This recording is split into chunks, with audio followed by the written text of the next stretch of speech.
hooker with a heart of gold, prairie nymphs, soiled doves, sporting women, whores. Prairie nymphs is very cute. You're listening to The Oldest Profession. My name is Kaytlin Bailey. I worked as an hourly escort when I was in high school for no good goddamn reason. I was just super curious.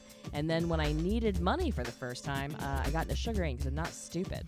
I'm Wendi Starling. I started selling my panties on the internet when I was 34. Then from there, made the very smart leap to sugaring at the ripe old age of close to 35. So I do that to help support comedy. So every week on The Oldest Profession, I am going to tell a story about an old hoe that came before us because it's the oldest profession, so it's got to have a history, right? And all these bitches have really cool stories. So I'll be telling a story from a sex worker, whore, lady of the night, woman of ill repute, whatever you want to fucking call it, that came before us. And you are listening to The Oldest Profession. To The Oldest Profession. You got to keep things spicy. What's finger licking good? I mean, come on. Obviously, The Oldest Profession has a history. So wait, you own a lip gloss that if you miss your lip, leaves a welt on your face. Yeah. And this is a product that exists in America. Yeah, it's called Lipid. Listen up. Okay. What? Ladies. It's called Lip Injection Extreme. It's by Too Faced. Okay. And I missed my lips. So this is not regulated by the FDA, like, at all. For sure not. Well, it looks like a welt, right? Yeah, no, yeah. It looks like you have a welt on your face, and that is from your lip gloss. Correct. And you did this to yourself on purpose. Yes, Okay, but all right, I cool. mean, I'm 36, you know? I drink out of straws, and I suckle out of dick, and I smoke cigarettes. People used to put lead on their face. We're nailing it. Right. We're fine. We're fine. Oh, first of all, I'm in love with you. It's nice to see you. Nice to see you. Oh, my God. Happy Thursday. Yeah, happy Thursday. We're doing this. So just here's the energy I'm coming in with. I just walked in the rain, but I did get a free chocolate chip muffin from the guy at Le Pain Quotidien. Le Pain Quotidien. I used to work there. Thank you. They're a It's slave Le Pain, shop. Yeah. right? Yeah. So the guy gave me, and I gave him a $3 tip. So I left my wallet. So today was a real busy day for me. I left my apartment at 10:30 in the morning. And so I've got like backpack, purse, 2 big bags because I had to bring sound equipment back to the Jammers people. Right. So I had to bring a bunch of shit with me. And then I'm going to go to the gym. And then I have a production meeting. I'm writing with a girlfriend of mine. So I'm like, I got everything with me. I rarely leave stuff anywhere. This morning, I guess when I was getting out of the car, what I did, because I had money, I had cash in the pockets of my coat. You know how you just like get cash and you just leave it there? And I was like, oh, that's cash. I should put that in my wallet. Now, I downsized to a super small, thin wallet because I got a new... rookie mistake, yeah. Oh, yeah, because I got a new cute handbag. Right, you want to get your wallet in your handbag, but you don't realize okay. So I goes like, I'm going to be... Wendi, don't be irresponsible. You got cash and all different kinds of... What are you? What are you, some kind of a prostitute? Right. You got cash coming out of it. So I put all my cash into my wallet, and I was like, that was a smart decision. No, you can't put all your eggs in one basket. What I did was accidentally then leave my very thin black wallet in the back of that Uber. With all that cash in it. Right. And thankfully, it wasn't that much. It was only like $57. Oh, thank God. Yeah, you don't want like rent money. I used to walk, yeah, because as old pros, we're frequently walking around with like devastating amounts of cash money. And that's why we've talked about it. But I've got cash in a jar at home. Yeah. So like I have that, but I just was like, for today, I'm like, I don't have time to go all the way back to Brooklyn and come to the city. And so I found my passport. Yep. Well, there you go. When I texted you. So you got no wallet. You're coming out of a long jammer session. It's raining. Yeah. Your roommate and your cat are dumb cunts that wake up at 7 o'clock in the morning. And I did on the walk over here. Full disclosure, I stopped to celebrate International Margarita Day. Oh yeah, that's an old pro holiday. That's And the woman, I walked in and she's like, what's going on? I'm like, I lost my wallet in the back of an Uber. I had to take out cash with my passport. And I'm pretty sure she poured me a double because it smelled like paint thinner coming down the restaurant. Perfect. New York City, God bless it, right? You walk in and everyone's like, it'll get better. The guy gave me a free muffin. It can also get much, much worse. Yeah. Yeah, I'm going to be drunk and have diabetes from this muffin this guy gave me. Oh, man. I used to work at LPQ, and they're... Is that what you call it, LPQ? Yeah. Well, or you could try to pronounce it, right. Quotidian. I worked at the Rockefeller Center. I like how you lean into the titty. Yeah, quotidian. Yeah. Titties. Le Banquo titty. And It's all a nightmare. No, it's weird because it's like they got the wooden tables and that like European aesthetic, but they're corporate. It's like I was there during the transition from like family owned to corporate, and it was just a fucking nightmare. But like just the balls of selling toast with black bean goo and a couple of slices and avocado on it for $14. I mean, like, look, in their kitchen, at some of their locations, they have a hot plate and they have a toaster oven.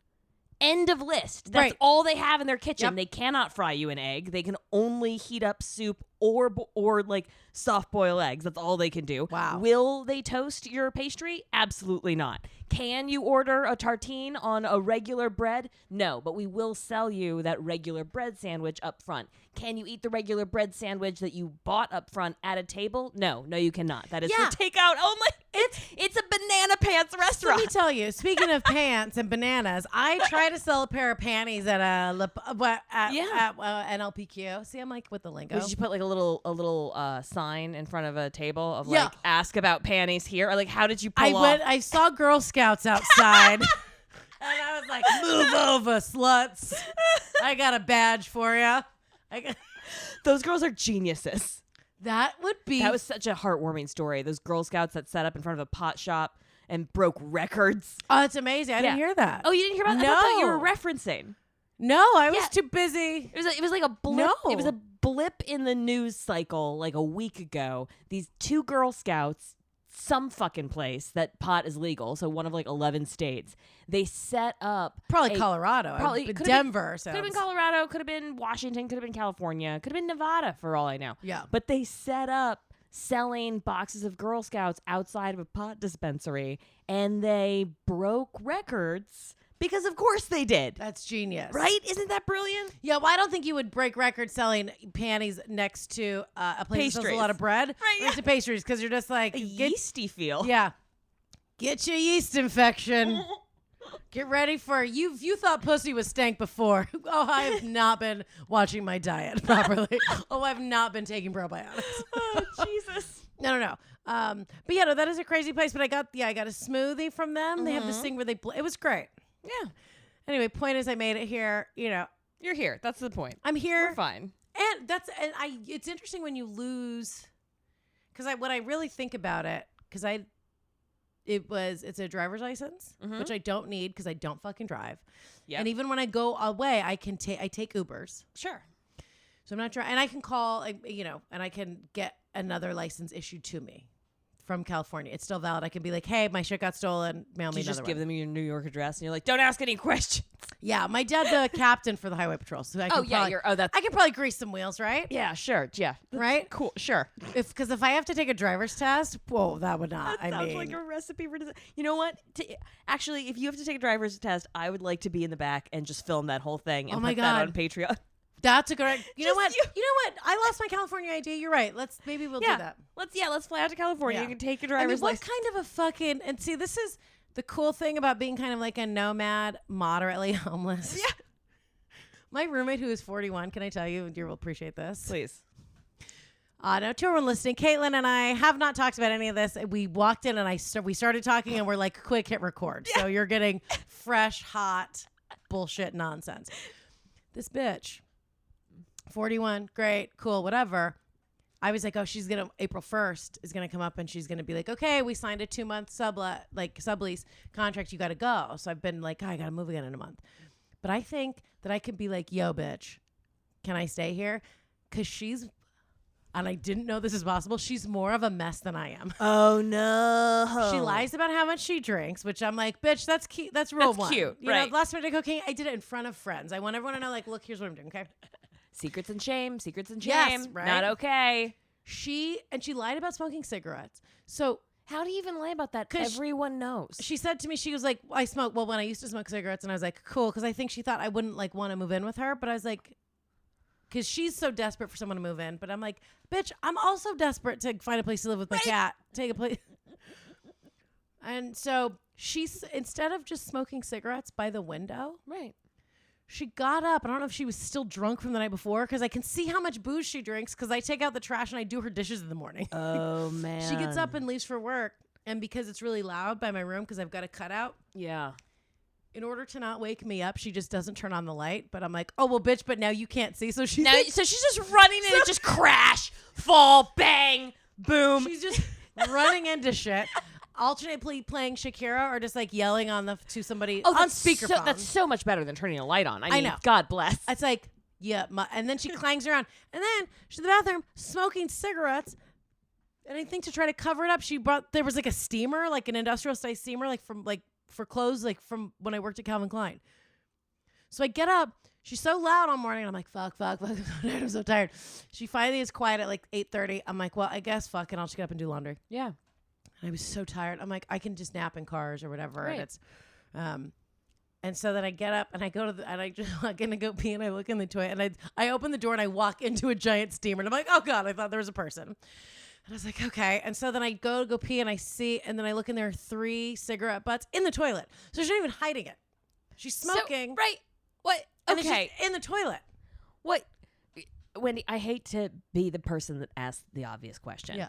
I understand that you can stay in this insufferable hellhole longer if Right. you want to. Why do you want to stay there even through April? This Right. sounds crazy. Well, and crazy making. Right. And Because you're not getting enough sleep. Right. Right? So you're losing your wallet. You're doing all this other shit. Right. Like the sleep deprivation will cause other more expensive problems to Right. arise because you can't. Right. Yeah. I don't know. I got to find out. I got to figure out. Who knows? You know. Okay. Right now financially, so I would have to. That's the thing is because I'm subletting, so unless I can put down a big chunk of money and just get my own place. Yeah. No, but, it's always You know, I think Turks and Caicos bracelet guy. He's offered to help me with those moving costs. Yeah. Yeah. So so that might be a conversation that we might have while we're on vacation. Yeah, that makes sense. That sounds best. I understand that, but Yeah. it's whew, But man. anyway, so what? I'm just gonna text her and be like, "Yo, bitch." And Let's be honest with each other. I'm telling dick jokes and having sex with a rich person to pay for rent. Yes. You're smoking in the bathroom. just smoke in the bathroom. But also, it doesn't matter. The last 2 days Whatever. have been creepy warm. It doesn't. Whatever. It's I raining. know. What's It's going on with fine. you? How are you? I don't know. How was game night and stew night the other night? I missed it. Game night and stew night are fine. My life is being punctuated with weird gaps of wholesomeness. What? I'm playing like Settlers of Catan and like making like black-eyed pea stew with collards and stuff. Tomorrow, you're invited, by the way. Trey is cooking cornbread with sausage in it, cornbread stuffing with sausage, and we're gonna screen. Please don't tweet about this, but we're gonna be screening a short silent film that I was in that is 20 minutes long and still too long, where I play the biblical character Lilith from the story of Genesis. And I'm going to show that to a bunch of old pros and my boyfriend Trey. Oh, cool. Yeah, so it's sweet. So it's a 20-minute movie and then some good Southern food.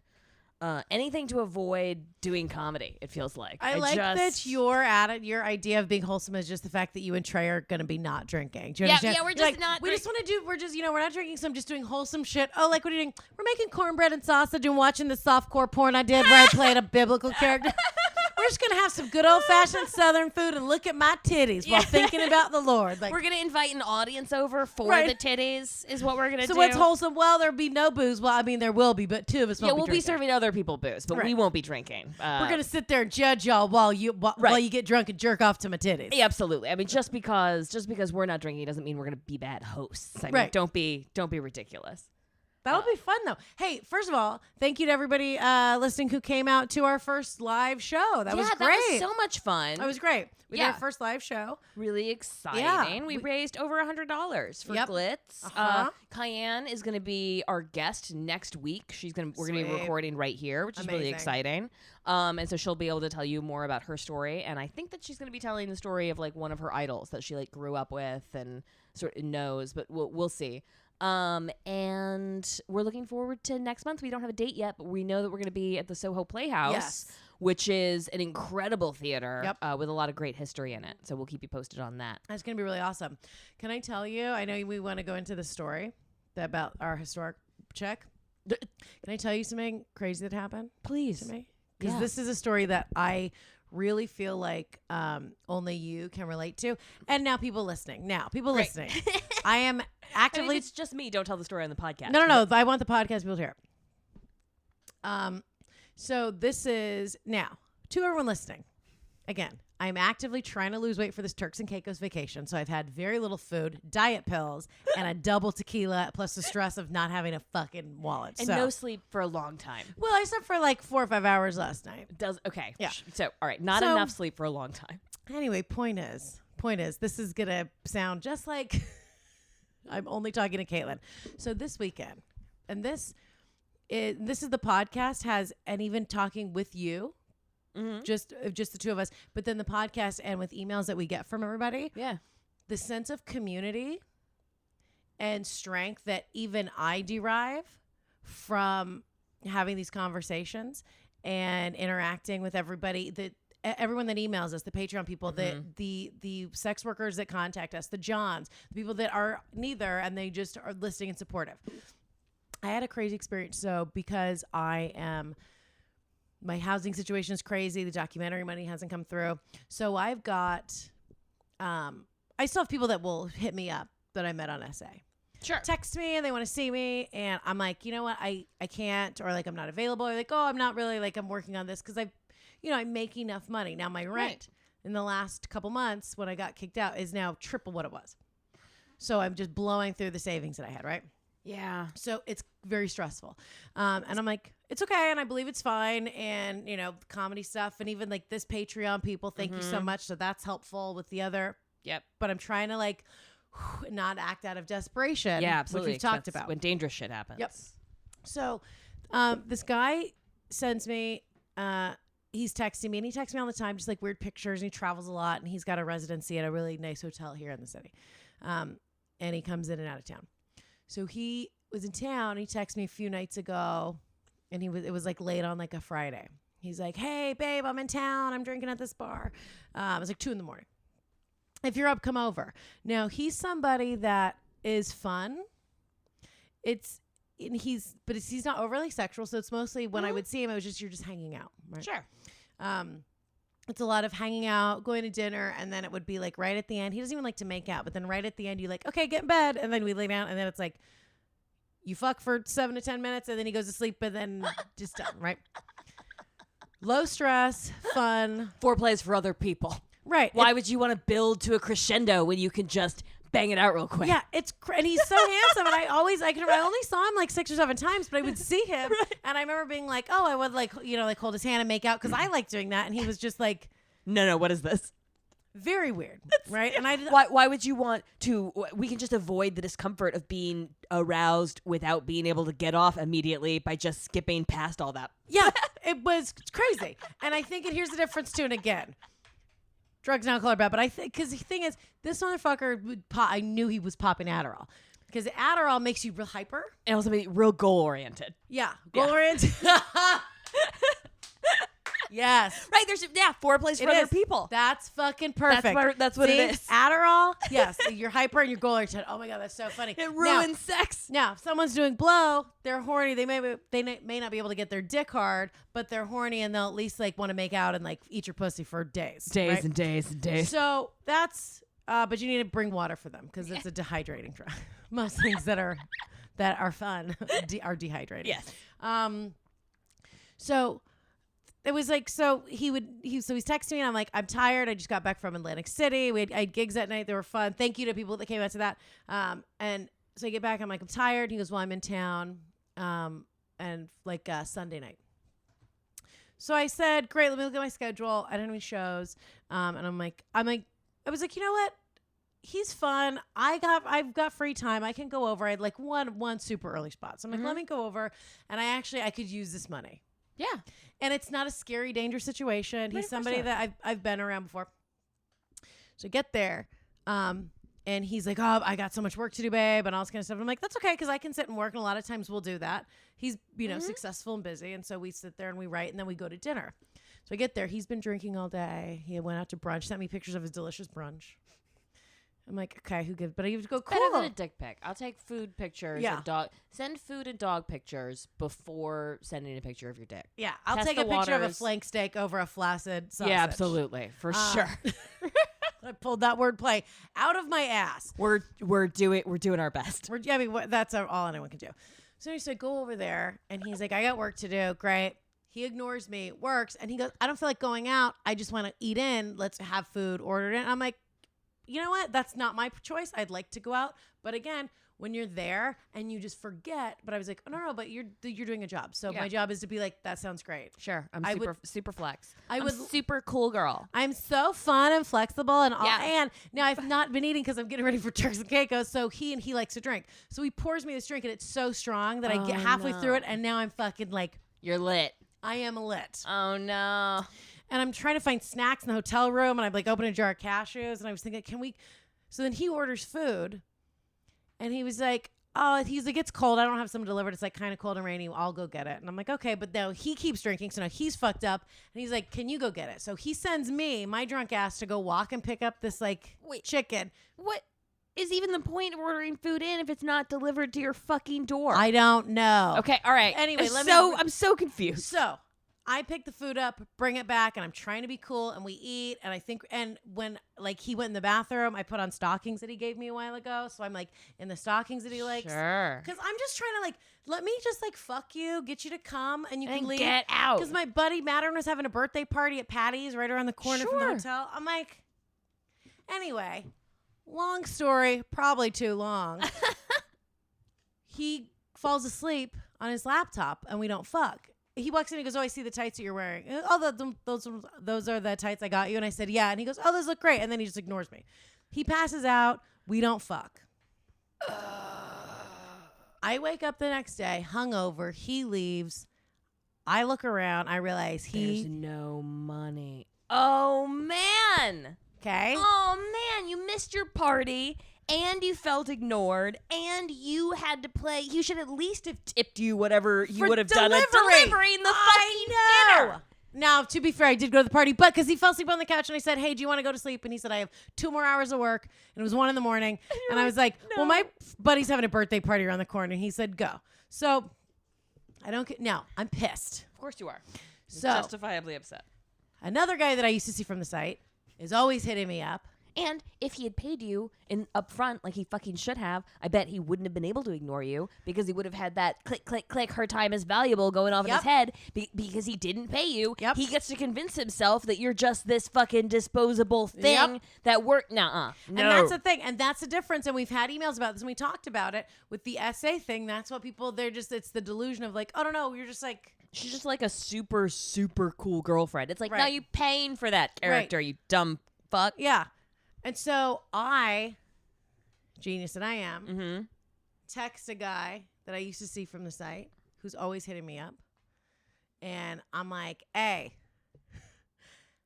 I know it's last minute, but I got to. So this guy leaves and he goes to his office. And I go, hey, I got a hotel room. I saw this guy from the site. He didn't fuck me. He didn't pay me. And I'm hungover and I'm bleeding. But I got a hotel room. Yep. And he was over there in 45 minutes. Amazing. And it was great. Now, because so we had a great time. And it was really fun. And I ordered a bunch of room service that I didn't even eat. I hope he listens to this. Great. Yeah. You're you don't want the weight. Bled all over his sheets. He should put a towel down. I said, no, fuck this motherfucker. Fuck this motherfucker. So he fucked this guy, fucks my period, blood all over his sheets. And then we went out and had oysters and a lovely President's Day and champagne. Oysters and champagne. That's the best way to celebrate President's Day. I don't even, and I mean, that's a story that nobody else would understand. No, of course not. You try to tell regular people that story and they're just they get lost immediately. Right. They're like, hold on, you went to a hotel for what purpose? Like, no. This is fine. But you gotta turn it around. You're getting distracted by all the wrong parts of this story.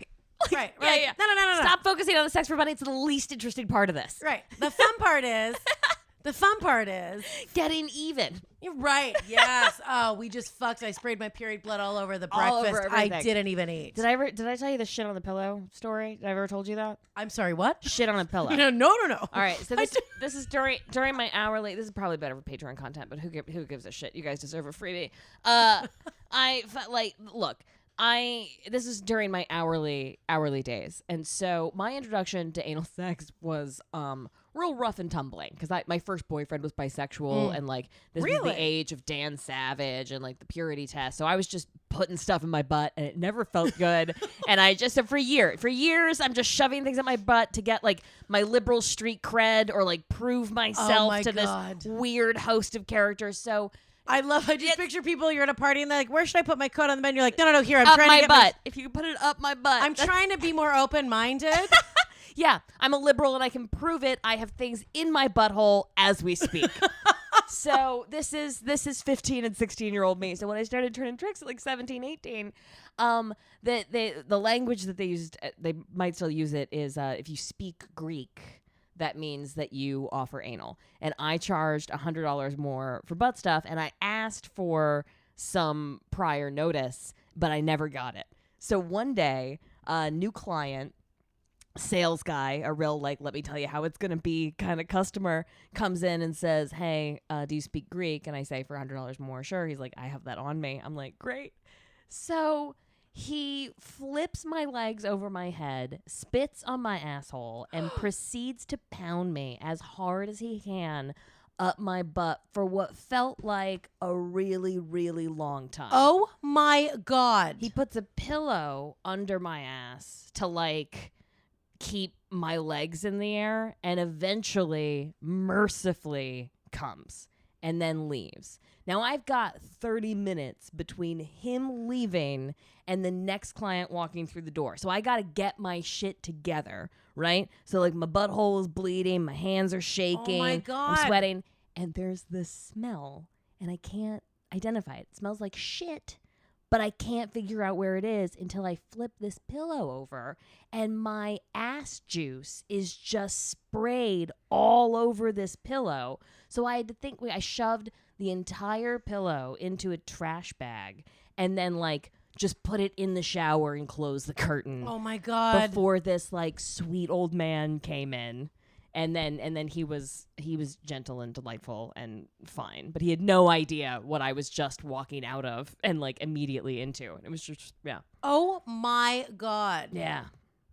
Dickhole. I never saw him again. Yo, I would hope not. Yeah. No, but I endured that. So Jesus. That made my asshole sore. When I started the story, I've always thought of that as a funny story. I really have. Of like, I know it sounds like a trauma, but like even in that, like he asked if this was something that I did. I told him that it was. Right. It was a service I was being paid for. It was both. It was uncomfortable. It was actively painful. And also, it wasn't a violation. It was a decision that I made. Right. It was like a difficult part of my job. Right. This didn't feel like a rape.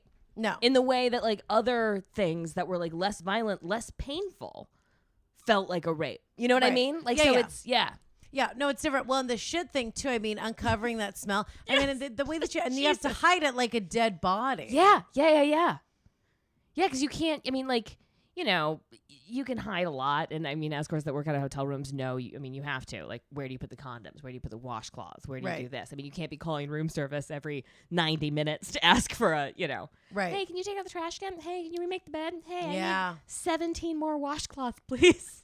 Yeah. That's interesting. See, now that it was the benefit I had to being in that hotel room and leaving. Yeah. I should have had him fuck my ass. Because you know what I had the night before? Shitty takeout chicken. Yeah. That would have been perfect. That, you know what? God damn it. Next time that happens, that's what I'm going to do. I'm going to be like, show up and I want you to ass fuck me. Because that's happened once before where there's like stuff comes out and I was like, oh, mama. But it's the same. But it was with somebody from SA. Yeah. And so they wanted to, and I was like, okay, and you can say no, but it was like, you know, it was the same where they're like, I'll give you extra money, and it's someone that I liked. Yeah. It's something that he wanted to do, and I was into it. I told you, I think I said this on the podcast before. I'm not sure. I know I've said it on stage. It's only kind of true. I like early in Trey and I's relationship, when he would ask for butt stuff, and like I don't know. I don't love it. I don't love it, but it feels weird to be like, no, I don't want to, because I've done it a bunch. You know what I mean? So it feels like weird. So just willfully shitting on his dick has been the solution to that. No one wants to deal with that. Fun. Yeah, that's fun. Just that's a fun thing to do. See, and I love butt stuff, which is you'd think I'd be having more fiber. I like it. I'm getting my ass fucked when I go to Turks and Caicos. I'll tell you that much. Yeah, do it. Hotel rooms are. That's what hotel rooms are for. Yes. Well, this one's like open to the air. I can't wait to send you pictures of me getting my ass fucked in Turks. Please send me at least one shot of you naked in like a decadent bathroom. Oh, for sure. Yeah, for sure. Absolutely. If you're gonna starve yourself to look good in a bathing suit, which then photograph yourself naked. Photograph yourself naked, and take a couple of things up the ass. And I said things. So that could be a dick, a hand, a handle. A handle. It could be if there's an alarm clock radio. I don't know what this hotel's gonna have. Sure. I might want to take a lot of stuff. Do bunches of the world is your oyster. Also eat lots of oysters. Yes, a palm tree a palm tree bud. Ugh. Are we ready to get into this? Yeah. Have we sufficiently caught up with each other? We've lost anyone that maybe. I don't know. It's the gross stories. But I think it's important because it's like this real shit. Well, and these are the kind of conversations too. This is what I really do appreciate about, and it's even though we're doing the podcast, when I listen to it, and I'm like, oh, it's really cool because if I wasn't doing this podcast, I would for sure be like, oh, thank God. Yeah, because these are things that you can just talk about. Yeah, right? You can just email us these stories. We know civilians don't get it. We know that there's like a wall of fake outrage at the premise. Yeah. So tell us your stories and listen to ours. So today we're going to talk about the first writer that ever made me come. Anaïs Nin. I think that's how you pronounce her name. I've been pronouncing it Anaïs Nin my whole life. She was born Angela Anaïs Joanna and Talina Rosa Edelmira Nin Y Colmel. What is she? She's Latina? She is. That's gotta be. She is Cuban. Yep. Born in France. So she's got two Cuban parents, born in France. That is a Spanish-speaking name? Yes. Right, yeah. And then the French. Butchered that. Well, no, but how many, when they just attach the... Yeah, white people don't even give you a middle name, but other cultures where they're trying to, show pride, they attach everybody's name to it. Yeah, just so that you know where you fucking came from. Right. Right. Well, she is best known under her literary name, which is Anaïs Nin. She was an American diarist, essayist, and novelist, and she was born in France in 1903. Now... her father, who was a musician, and her mother was also a musician. So she was raised amongst a bunch of artists in France in the early 19th century, right? And she gets married at a really young age to this guy, Hugh Gaulier, who is a very successful banker. And then she starts just cuckolding the shit out of him. She slept with, most of the good artists in Paris. She got a lot of writers their start. So Henry Miller, have you heard of Henry Miller, famous novelist, Tropic of Cancer, huge literary figure, met Anaïs when he was in middle age and she was in her early 20s, and they started a love affair. She paid his rent for years, gave him a typewriter, made him submit, by sheer force of will, got this guy invited to parties, and to some accounts say that she wrote most of Tropic of Cancer, but got him fucking famous, and she did that for a couple of figures, right? So she's married to this banker. She's trying to be a writer, but she's really more of an eccentric socialite, if that makes sense. Okay. She's a banker's wife, and she wears vintage cool. She's more known more as a personality, right? Kind of like the great courtesans, right? So she cultivates this persona among artistic circles, and she's got this banker husband, and she's sleeping with whoever the fuck she wants to. She's working as an artist model, and she first gets paid as a writer to write $1 a page erotic stories for this mysterious collector. Now, this collection was published after her death, and I discovered it at the age of 13, and it awoke in me this deep lust that I feel I've been chasing ever since. She turns erotica into this I started with Little Birds and moved on to Delta of Venus. I've heard that the diaries are just as erotic. Like, this bitch makes feminine sex. She was one of the first like explicit explorers of feminine sexuality, right? And she has all of these love affairs, right? And she writes about them in her diaries in explicit detail and this like sort of philosophical musings. Then her and Hugh move to New York, and she like becomes in her 40s, meets this guy at a party, and they like have an affair, which she's used to, but she finds herself falling in love with this guy and ends up marrying him, like sort of in a whirlwind thing, and then maintained 2 different lives on 2 different coasts of the U.S. with 2 different husbands for 17 motherfucking years. Yes. So she is like, has this trapeze act, basically, where she's got like her banker husband in New York who she never divorces or even tells that there's a problem. And he's basically like, yes, she has her affairs, but she's my wife and she's a literary star. And she's telling him that she has all of these magazine assignments or these lecture series that she has to do in California. But she doesn't. She's just flying to California to play house with this other guy that she married. All the while, Rupert, and his name is Rupert Pole. So, and the husband is Hugh? Yeah, Hugh and Rupert. I'm like, this sounds like a Hollywood movie, right? Yeah. Hugh Grant. Hugh Grant and Rupert Murdoch. No, wait. Yes. No, it should be the opposite. That's a horror film. Because Rupert is the young Forrester, right? He's like 21, and Anaïs is like 17, 18 years older than he is, and then her husband is like a few years older than her, but like.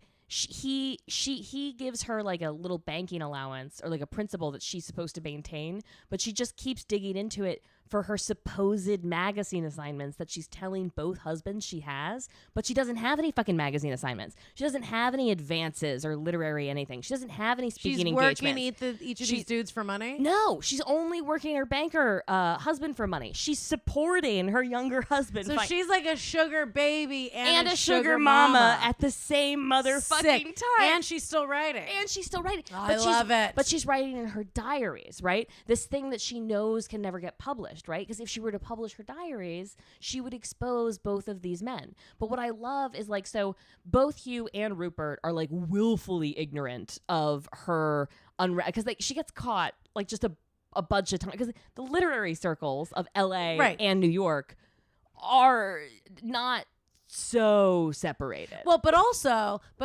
you would know if you're like, if you and I were telling people like, oh, sorry, I'm like doing Conan, you would know because you wouldn't fucking see it on TV. Like, right.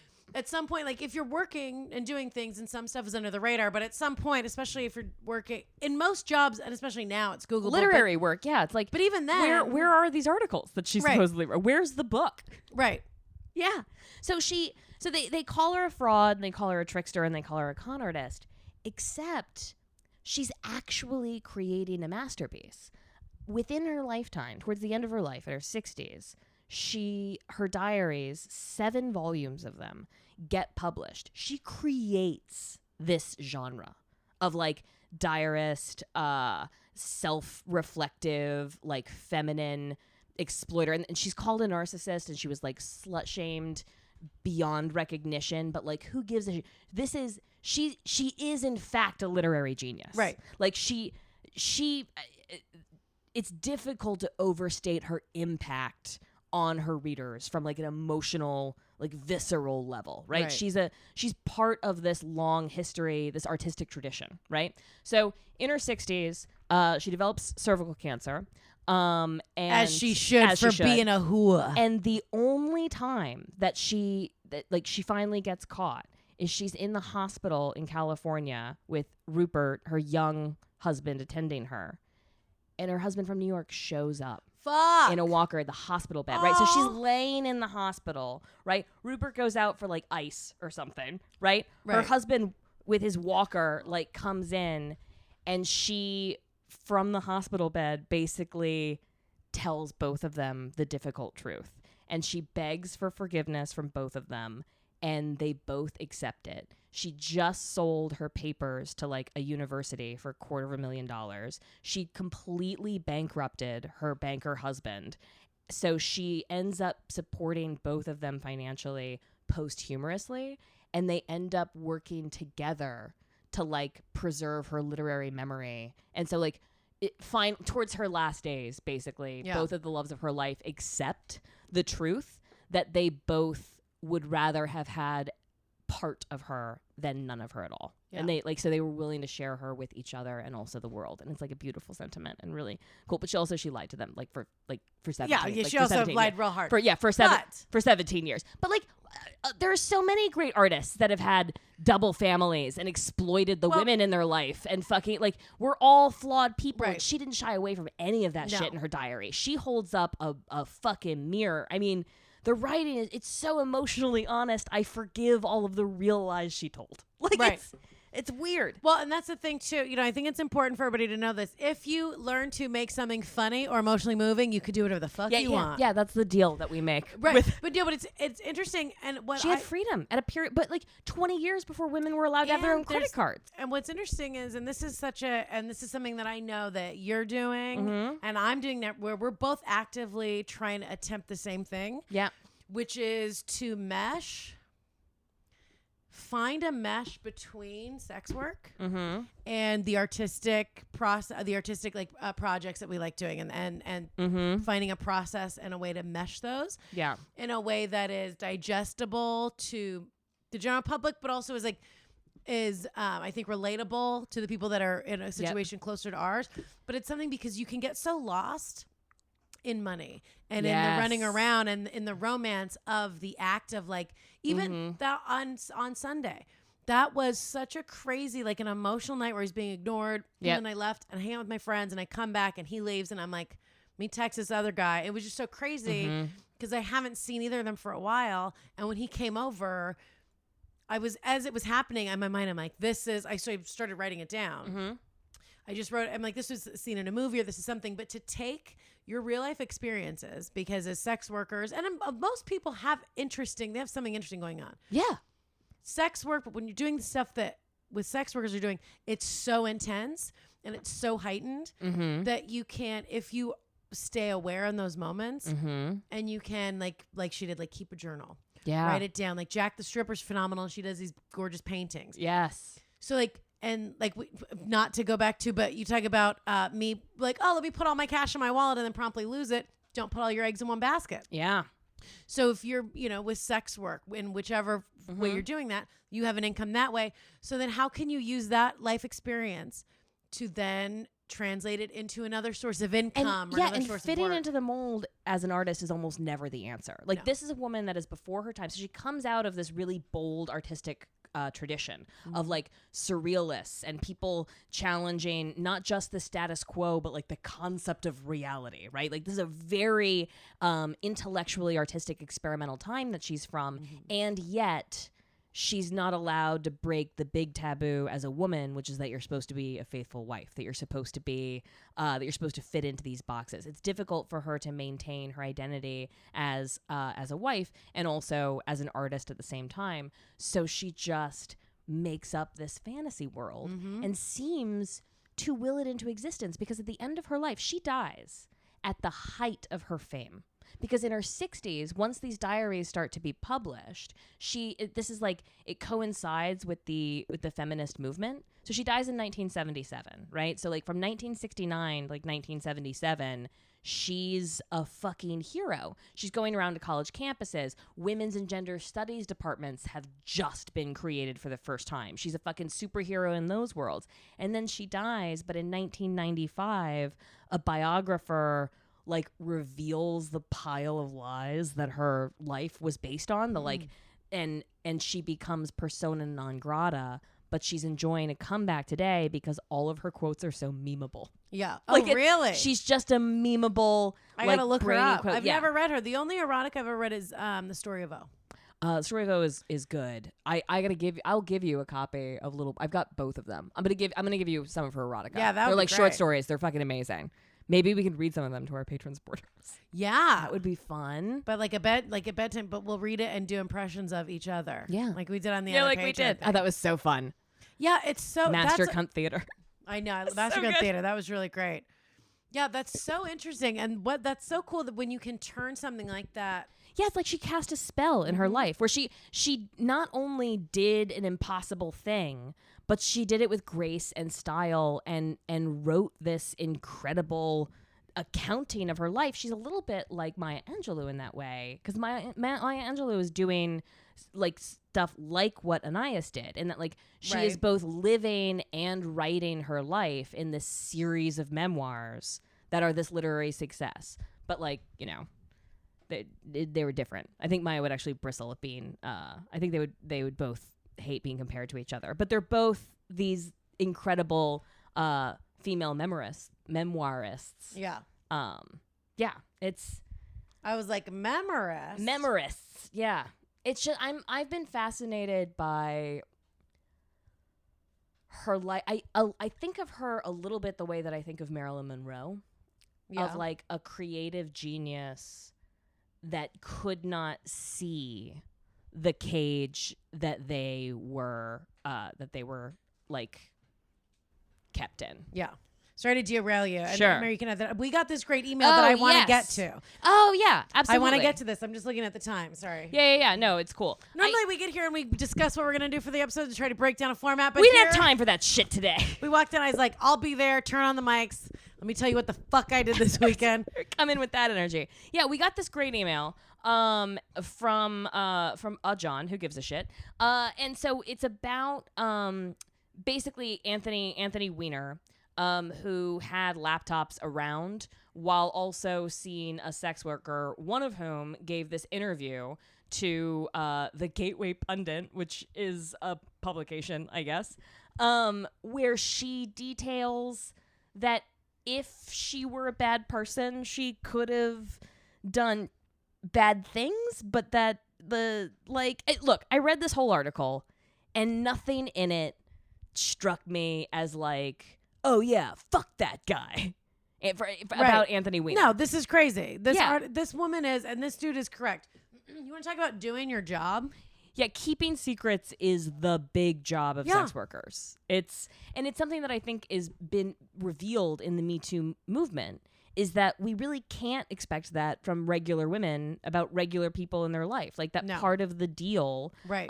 Like if you want someone's silence, understand that you're asking something from them. Right. And you should pay them. Right. Well, and what's interesting, and this even with Anaïs Nin, so like with her, like she was living this, most people, because even though it was like she wasn't out like, you know, working in a brothel somewhere, but she was doing something that was still like frowned upon in that time, and working one guy and supporting another and doing and having taken lots of lovers. She kept her mouth shut to protect herself, and she kept her own secrets. She kept her own secrets. Absolutely. Okay? And then it came out later, and but so there's something with when you're doing that that kind of behavior, right?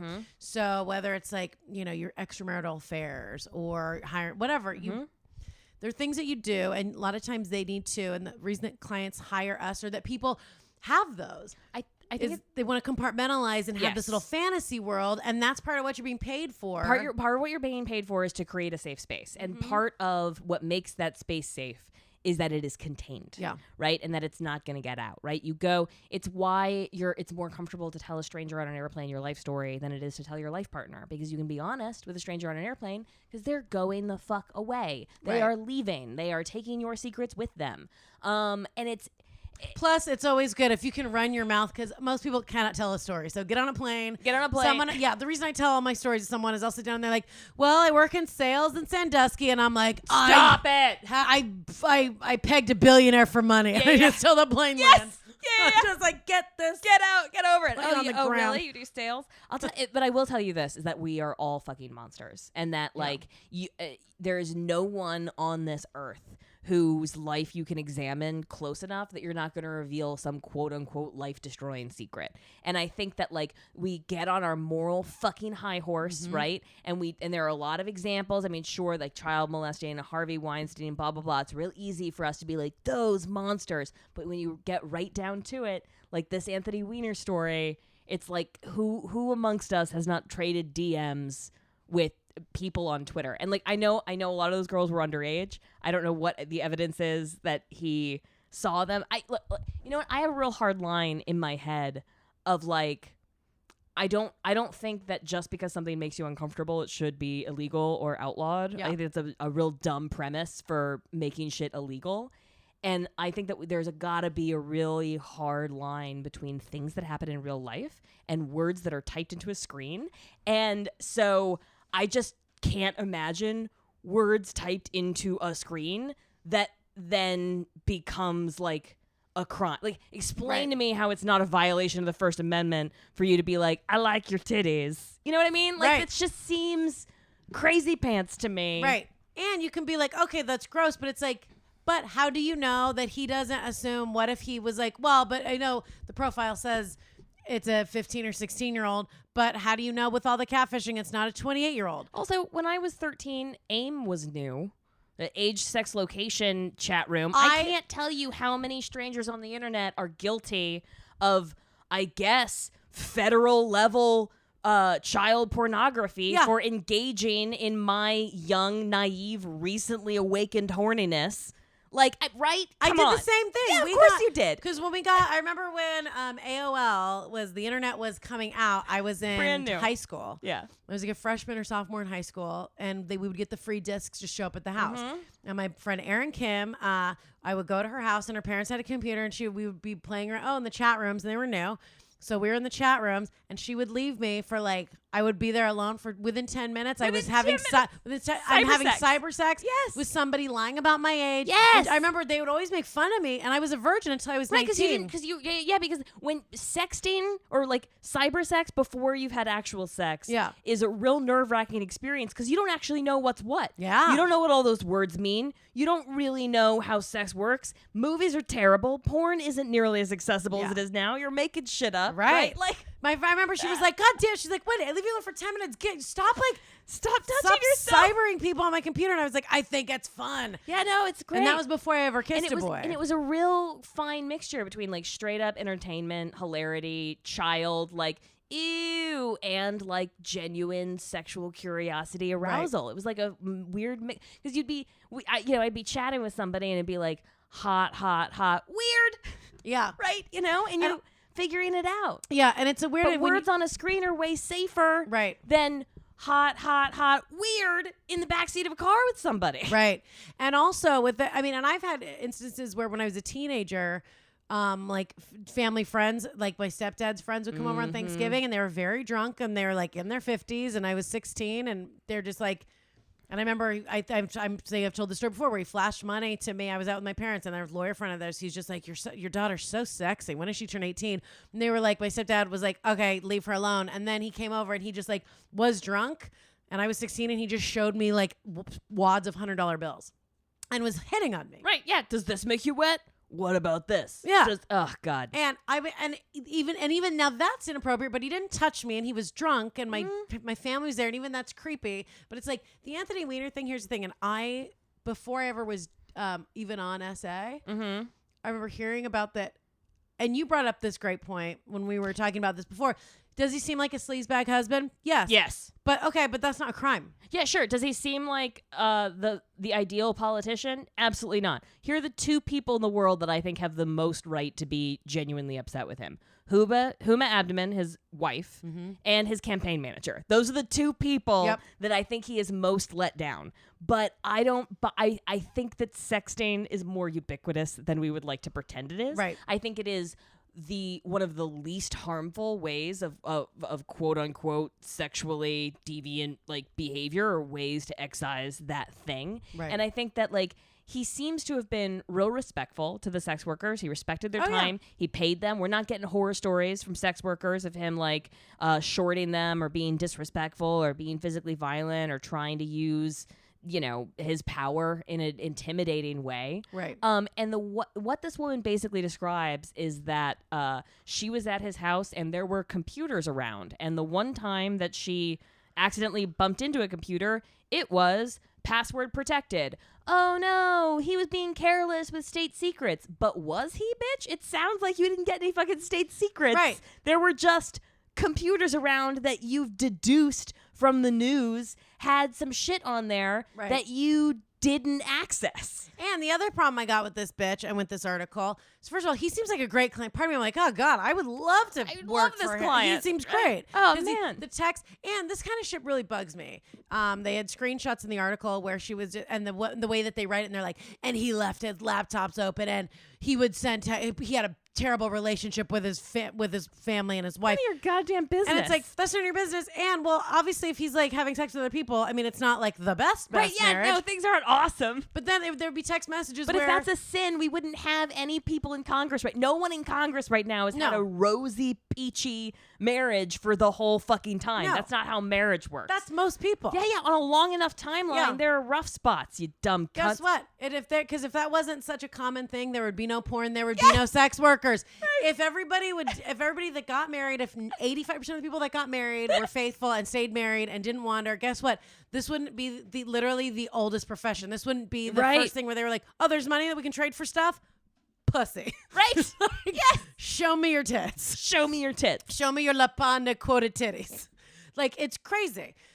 But they showed a text where, it made me so bummed out, like, for him. And then it just makes the rest of us look bad. Well, it's this fake outrage thing. Yeah. But, it's like somebody uses a bad word on the, on radio or something. And you get these fake angry emails from parents that have nothing else to worry about. They're like, how dare you allow my child to be exposed to the evils of the S word? And it's like this fake outrage. It's like, dude, his dick isn't that dangerous. This is some pretty vanilla, straight down the line shit. This is some human shit. Right. You want your politicians to be people? Like, we allow our fictional characters more fucking multi-dimensional. We allow our fictional characters to be more multi-dimensional than we allow our elected officials. Right. We want them to be cartoon characters of goodness, and that's like not how the Republic works. Right. And it's especially infuriating given the groper in chief. Right. No shit. Well, and I think that with the politicians, and not even just with the elected officials, but also with people in general, the more we can be accepting that other people are all flawed and we're fucking up, and be honest and have a conversation about it, that saves a lot of heartache and a lot of, and even, well, that's with like the President's Day this last weekend. When the guy leaves, doesn't pay me, and I text the other guy, and he shows up, and he was like, first he was like nervous. It was really funny. He's like, is he gonna like, what if he comes in here and kills me? I'm like, he's not gonna do anything. Trust me, he doesn't. And he was, first of all, he won't kill you, and second of all, he's probably not coming back. Right, he's probably not coming. And he was really upset on my behalf. Yeah, he was like, I can't believe that guy didn't pay for your time, and he thinks I'm great. And then afterwards, and it was really nice. We sat down. You want to talk about an open, honest, like, conversation. He was like, and I felt really ashamed, if I'm being honest. I felt really, really ashamed. And I drank real heavily that day because I was like, oh my God, I can't believe I went back to this guy from SA who was kind of a dick before. And then he showed up and he made me mad at yourself for quote unquote not knowing better and not trusting your instinct. But like, it's, and I'm like, and then I went and I picked up fucking chicken in the cold and came back and got ignored when I put on tights. And I just felt really shitty. Yeah. And then he didn't even pay me. And I'm like, this is a nightmare. And then this guy come and I'm like, I got this guy, you know. And it was, but he made me feel so much better about myself. He was like, let me take you out. And he's like, take a shower and get ready and let's go do something and let's go hang out. And it was really sweet. Yeah. And he encouraged me. And I'm like, I don't even want to talk to this guy. I don't see him very much. I'll just take it as a loss. And he goes, you need to write him. You need to contact him and say, and so he sent me, he PayPal'd me the money that he was supposed to give me. Great. Congrats. Yeah, thank you. And good on him for making that right and not like. So that was really nice because I had to just be like, look, he's like, I'm stressed out. I'm like, I know, but this is. Yeah. But it's like, but it's that relationship is so sacred. And I'd kind of forgotten, to be honest, even though we talk about it on the show, because I haven't been engaged. And the guy that came to see me that I used to see a lot, it was really sweet because I was like, oh man, I forgot how strong this bond is when it's done properly. Yes. Where it's like, and that's something that I want to say is like, I would really prefer more of our politicians to have open, honest communication with sex workers. Like, I think that we would do better as a society if we had more sex workers in advisory roles because we know things about stuff. We know things about people. We know things about systems. And like, it's, sorry.